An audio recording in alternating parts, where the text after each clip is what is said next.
Sir ನಮಸ್ತೆ. 1 ಎಕರೆ 30 ಗುಂಟೆ ಜಾಗ, ಮಳವಳ್ಳಿಯಿಂದ 20 ಕಿಲೋಮೀಟ್ರ್ ಆಗುತ್ತೆ. ಕೆಂಪು ಮಣ್ಣು, ರೋಡಿಂದ 1 ಕಿಲೋಮೀಟ್ರ್ 3/4 ಕಿಲೋಮೀಟ್ರ್ ಆಗುತ್ತೆ.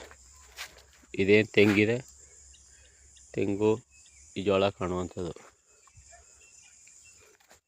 ರೈಟ್ ಬಂದು 1.5 ಹೇಳ್ತಾರೆ. ತೆಂಗು ಹಾಕಿದ್ದಾರೆ ಒಳಗೆಲ್ಲ. ಎಷ್ಟೊಂದು ಸೇರ್ಕತ್ತ ಪಕ್ಕದಲ್ಲಿ.